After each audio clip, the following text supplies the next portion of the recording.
Экинчи бөлүм.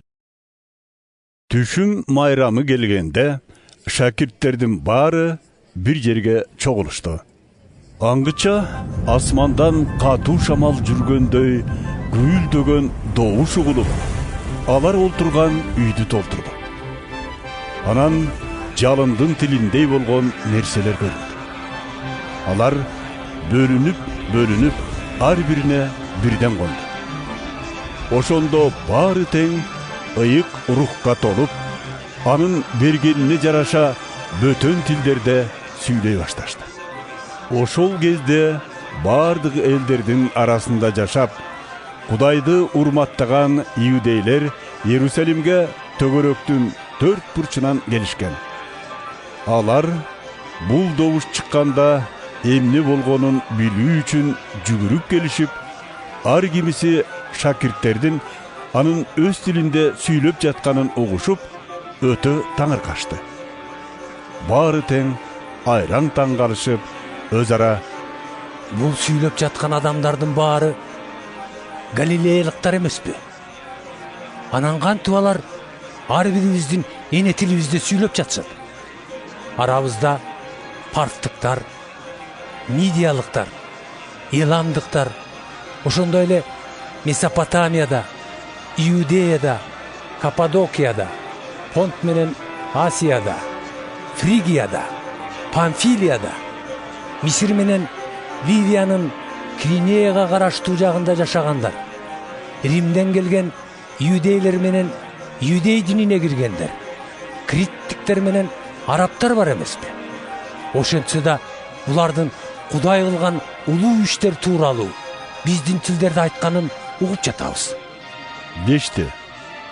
Ошентип баары таң калышып, бири-бирине: ой тобо, бул эмне сыя? дешти. Бирок алардын арасында: шарапка тоюп алышкан тура деп шылдыңдашкандар да болду. Ошондо Петр 11 элчи менен бирге ортого чыкты да үнүн бийик чыгарып мындай деди: Иудей боордошторум, жалпы Иерусалим тургундары, сөзүмдү кунт коюп угуп билип алгыла. Булар силер ойлогондой мас эмес. Анткени азыр эле таң атып, саат араң 9 болбодубу? Бирок бүгүнкү көргөнүңөр жайыл пайгамбар алдын ала айткан сөздүн аткарылышы. Ал мындай деген: Кудай айтат мындай деп: ошол соңку күндөрдө бүт адамзат үстүнө төгөм ыйык рухумду. Ошондо уул кыздарың Кудай сөзүн айтышат. Аян көрүп жаштарың, карыларың түш көрөт. Ошол соңку күндөрдө кул күңдөрүм үстүнө рухум төгөм. Алар да Кудай сөзүн айтышат. Жогоруда асмандан кереметтер көрсөтөм. Төмөндөгү жерден да канды жана отту мен уюлгаган түтүндү жишаан кылып көргөзөм. Эгебиздин сот күнү улуу жана даңктуу күн. Келеринин алдында күндүн бети караят, айдын жүзү канталайт.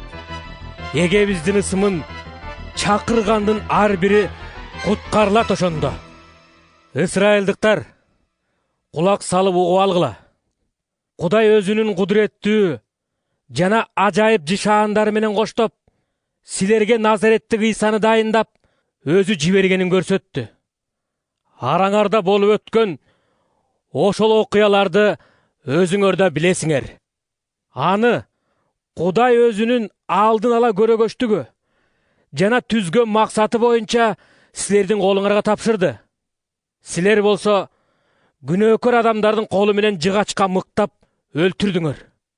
Бирок Кудай аны өлүмдүн чеңгелинен бошотуп, кайра тирилтип алды. Себеби аны өз колунда кармап турууга өлүмдүн кудурети жеткен жок. Дөт пайгамбар ал тууралуу мындай деген: эгем дайым көз алдымда, оң жагымда. Мен эч качан жыгылбаймын ошондуктан. Толуп ташат жүрөгүм кубанычтан. тилим безеп даңктагандан тажабайм, денем дагы үмүт менен өмүр сүрөт. О дүйнөдө мени эч качан калтырбайсың, ыйыгыңдын чирүүсүнө жол бербейсиң. Сен өмүрдүн жолун мага ачып бердиң, сен менин кубанычка бөлөрүмсүң. Боордоштор, сөздүн ачыгын айтканга уруксаат эткиле. Түп атабыз Дөөт өлгөн жана көргө коюлган. Анын бейити бүгүнкү күнгө чейин сакталып турат. Ал өзү пайгамбар болгондуктан Кудай ага берген убадасы боюнча анын тукумунан чыккан бирөөнү Машаяк катары тактыга олтургузаарын билген. Ал Машаяктын кайра тирилишин алдын ала көргөн. Ошондуктан анын о дүйнөдө калбастыгын, денесинин чирбестигин айткан. Мына ошол Исаны Кудай кайра тирилтти. Буга баарыбыз күбөбүз. Ошентип, Иса Кудайдын кудурети менен көккө көтөрүлдү да, азыр өзүңөр угуп көрүп тургандай, атасы убада кылган ыйык рукту кабыл алып, бизге төгүп жиберди. Дөөт болсо көккө көтөрүлгөн эмес, бирок мындай деген: жараткан эгем эгеме деди мындай: кастарыңды бут алдыңа жыкканымча, олтура тур сыйлуу жер оң жагымда. Ошондуктан бүткүл Исраил эли, жакшылап билип ал. Силер жыгачка кадап салган ошол Ыйсаны Кудай биздин эгебиз жана куткаруучу Машаягыбыз кылды. Бул сөздөр уккандардын жүрөгүнө катуу тийди. Алар Петрден жана анын жанындагы элчилерден: Боордоштор, биз эмне кылалы? деп сурашты. Петр аларга: Ар бириңер ниетиңерди өзгөрткүлө да, күнөөлөрүңөрдүн кечирилиши үчүн Ыйса Машаяктын атынан сууга чөмүлүү расмисинен өткүлө. Ошондо ыйык руктун белегин аласыңар.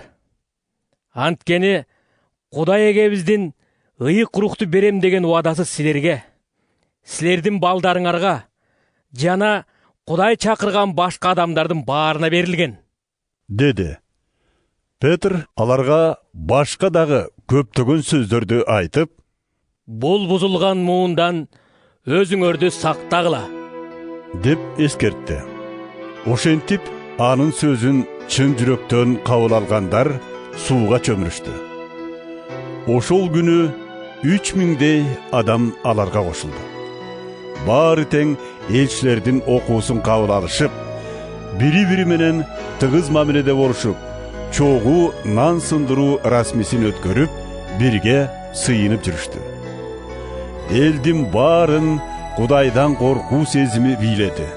Анткени элчилердин колдору менен Иерусалимде көптөгөн ажайыптар, кереметтүү жишаандар көрсөтүлүп жатты. Исага ишенгендердин баары чогуу жүрүшүп, чарбасы да бир болду. Колдо болгонун сатышып, ар кимисинин муктаждыгына карап бөлүп беришти. Ар күнү ибадатканада чогуу табынышып, бири-бирин конокко чакырышып, өз ара жөнөкөй жана кубанычтуу боордоштук мамиледе болушту. Дайыма Кудайды мактап, бүтүндөй элдин сүймөнчүлүгүнө айланышты. Эгебиз болсо куткарыла тургандарды ар күнү жыйынга кошуп жатты.